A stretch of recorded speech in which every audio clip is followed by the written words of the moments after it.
जो लोकतंत्र खतरे में है। अभी जो कौन से तंत्र चल रहा है, मोदी तंत्र, आरएसएस तंत्र, व्हाट्सएप यूनिवर्सिटी का तंत्र, जो इस्तीफा देने का जो बात पहली सत्ता पार्टी का एक वाइस प्रेसिडेंट, क्या अंदर में उसको क्या क्या इस्तीफा महज इस्तीफा नहीं बल्कि पीछे कहीं ना कहीं अंदरूनी दबाव 100% मैं कह रहा हूँ, इस देश का लोकतंत्र बचाने के लिए, इस संविधान को बचाने के लिए लगातार कोई लड़ाई लड़ रहा है, वो राहुल गांधी जी है।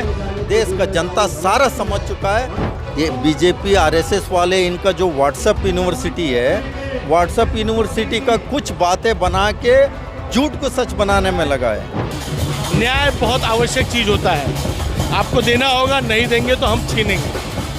और राहुल गांधी कह रहे प्रधानमंत्री क्यों नहीं बात करते, ओबीसी हिस्सेदारी की बात क्यों नहीं करते प्रधानमंत्री ओबीसी के न्याय की बात क्यों नहीं करते हैं? मैं पहले राहुल जी को धन्यवाद देना चाहता हूं कि उन्होंने एक इतिहास रचा है। नमस्कार, आप देख रहे हैं 4 PM में आपके साथ नफीसा खान। पहले जातीय जनगणना और अब ओबीसी महासम्मेलन। कांग्रेस ने क्या मजबूत रणनीति तैयार कर ली है बीजेपी के खिलाफ? क्या जाति के जरिए कांग्रेस बीजेपी के किले को ढा पाएगी? क्या मोदी सरकार जाति जनगणना और ओबीसी समाज की बात के मुद्दे पर घिर जाएगी? आज आपको पहले तस्वीरें दिखा देते हैं किस तरीके से भागीदारी न्याय सम्मेलन पिछड़ों की महापंचायत, जिसका नेतृत्व खुद राहुल गांधी और खड़गे जी कर रहे हैं। बड़ी संख्या में यहाँ पर कांग्रेस के कार्यकर्ता तमाम पहुंचे हैं और जोश भी है, लेकिन क्या ये जोश पीएम मोदी के जोश को कम कर पाएगा? चर्चा की शुरुआत करते हैं। सर, यूथ कांग्रेस के पूर्व प्रेसिडेंट श्रीनिवास जी हैं। श्रीनिवास जी, आज कांग्रेस पार्टी का शक्ति प्रदर्शन इसको कह सकते हैं, ओबीसी समाज के जरिए, उनके मुद्दे के जरिए क्या बीजेपी को घेरने की रणनीति तैयार कर ली है आप लोगों ने? देखिए किस तरीके से राहुल गांधी जी हमेशा जो कास्ट सेंसस की बात हो, जो रिजर्वेशन की बात हो, जो पहले से ही बोल के आया, जो 12 जोड़ो यात्रा से लगातार बोल रहे थे, जो किस तरीके से उन्हें जो सरकार आ गया तेलंगाना में, पहला काम जो 42% तक रिजर्वेशन देने का काम किया, और कर्नाटक में भी अभी होने वाला है सेम मॉडल। जो किस तरीके, यही तो बीजेपी नहीं चाहता है। बीजेपी बोलते हैं बट इम्प्लीमेंट नहीं करता है। हाँ, बीजेपी बोलने के अलावा आज तक कुछ नहीं किया है।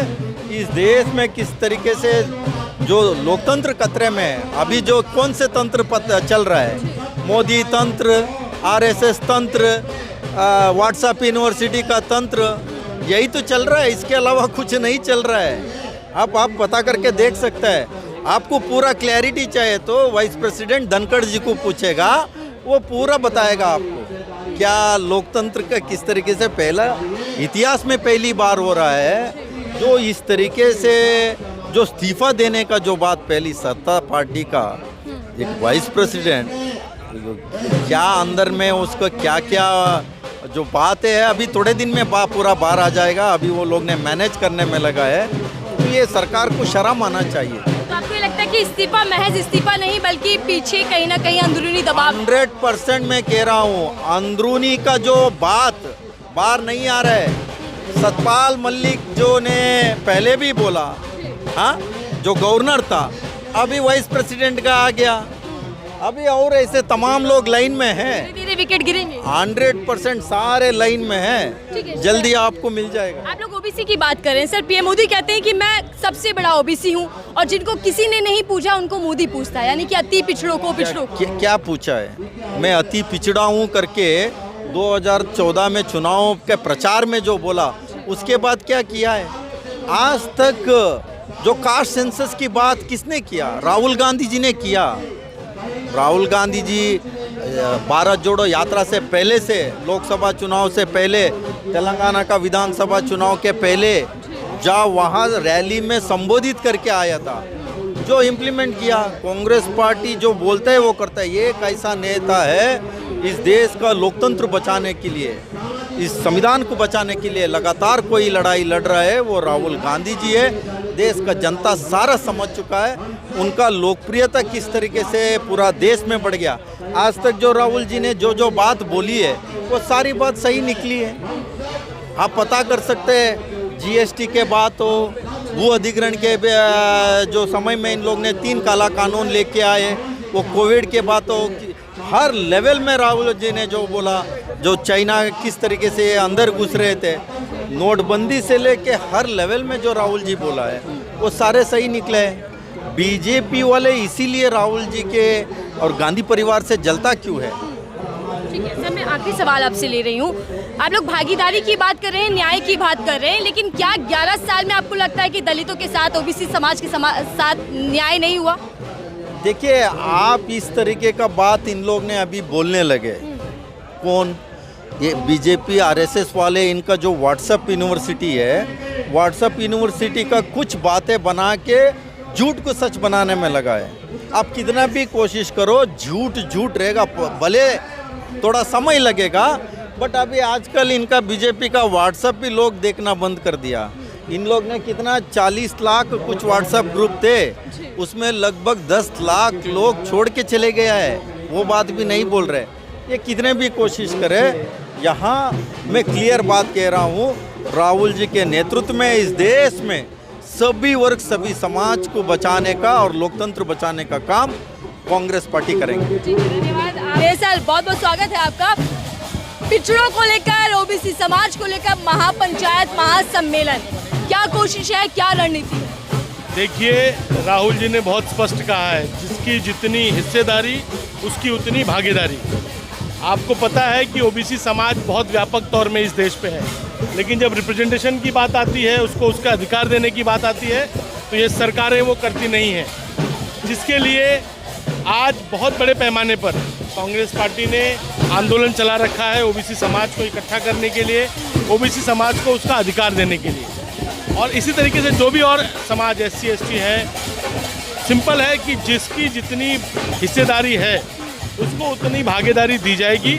उसकी शुरुआत करते हुए आज ये पहली हमारी भागीदारी न्याय की जो बात कांग्रेस पार्टी करती है, आदरणीय राहुल जी करते हैं, खड़गे साहब करते हैं, उसका ये पहला इवेंट है जो आज हम यहाँ पर तालकटोरा स्टेडियम से शुरू कर रहे हैं। और ये देश के विभिन्न राज्यों में इस तरीके के सम्मेलन आयोजित किए जाएंगे, ओबीसी समाज को इकट्ठा किया जाएगा और उनके अधिकार की लड़ाई लड़ी जाएगी। लेकिन इस महासम्मेलन से कांग्रेस की रणनीति कितनी मजबूत है? बीजेपी को कितना घुटनों पर ला पाएंगे? देखिए, बीजेपी ने ओबीसी का वोट लेने के अलावा बाकी कुछ किया नहीं है। आप उनकी कैबिनेट उठा के देख लीजिए, उनके जो टिकटें देने का वितरण है उसको देख लीजिए, या पदाधिकारियों की बात कर लीजिए, तो वो सिर्फ वोट लेना जानते हैं, न्याय देना नहीं जानते हैं। हमने न्याय की बात की।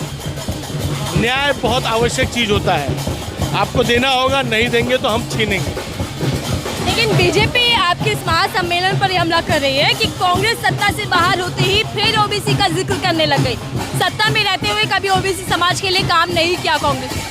जितना कांग्रेस सरकारों ने काम किया ओबीसी के लिए, मुझे लगता है कि बीजेपी को ज्ञात नहीं है। वैसे भी वहाँ पे ज्ञान की कमी वाले लोग हैं। इस देश में ओबीसी को उसके सही मुकाम पर पहुँचाने की शुरुआत किसी ने की तो कांग्रेस संगठन ने की, कांग्रेस की सत्ता ने की।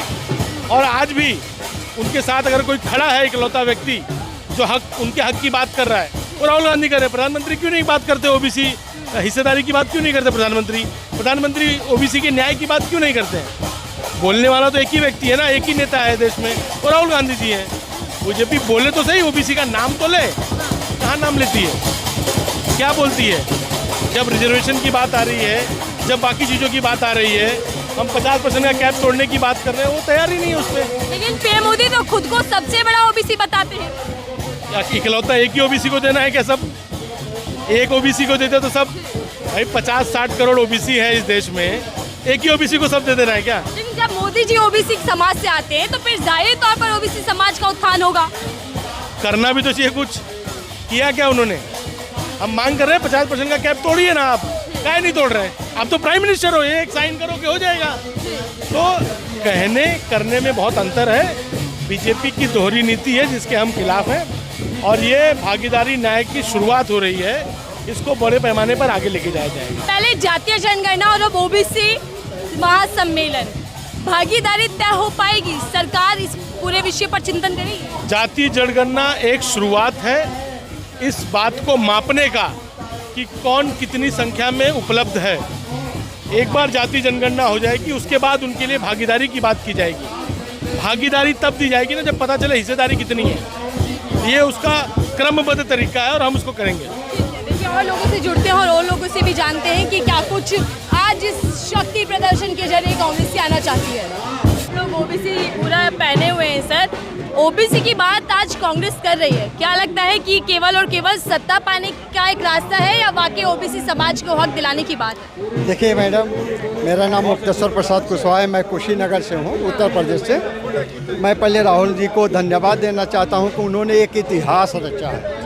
मैं इसलिए आपसे कहना चाहता हूँ कि ओबीसी का नाम लेने के लिए, चाहे कांग्रेस पहले पूर्ववर्ती कांग्रेस रही, वो भी ओबीसी के नाम नहीं लेना चाहती रही कि सरकार मेरी गिर जाएगी, सवर्ण गिरा देंगे। भाजपा की वो यह लालीपाप देती है, लेकिन कोई अधिकार नहीं देना। आर्थिक रूप से, सामाजिक रूप से बढ़ावा दिया, कहीं आगे बढ़ाया नहीं, खाली लालीपाप दिया।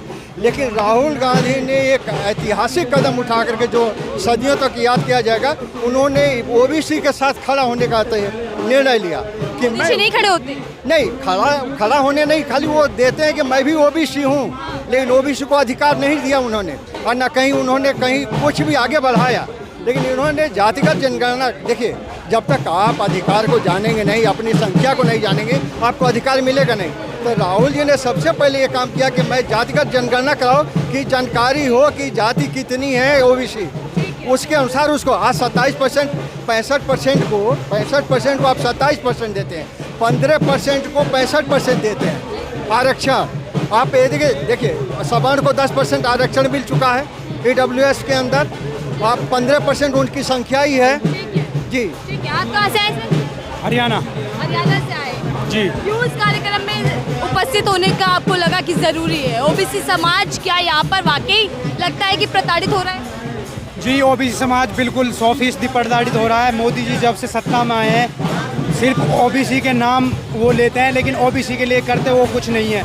आप सरकारी जो नौकरियां हैं वो देख लीजिए, ओबीसी बिल्कुल ना के बराबर हैं। और जो उच्च पद हैं, इलेक्शन कमीशन है, ईडी है, सीबीआई है, चाहे प्रोफेसर्स हो गए, चांसलर हो गए यूनिवर्सिटियों के, कहीं पे भी ओबीसी समाज का कोई नेतृत्व नहीं है। कहीं पे भी सब जगह अपर क्लास का बोलबाला चल रहा है, और मोदी जी बिजनेसमैनों के लिए सरकार चला रहे हैं। SC, ST और ओबीसी की बात करते हुए राहुल गांधी कहीं ना कहीं बीजेपी को बड़ी चुनौती देने के मूड में दिखाई दे रहे हैं, और आज का ये महासम्मेलन, महापंचायत इस बात की गवाही दे रहा है कि आने वाले समय में ओबीसी एक चुनावी मुद्दा बनकर उभरेगा। बहरहाल कितना बीजेपी के लिए मुश्किलें खड़ा करता है महासम्मेलन, ये देखना होगा, लेकिन फिलहाल कहीं ना कहीं ओबीसी जाति जनगणना बीजेपी के लिए मुश्किलें खड़ी करते दिखाई दे रहा है। इस रिपोर्ट को लेकर आपकी क्या राय है? जो साझा कीजिएगा, देखते हैं 4 PM आपके साथ। तो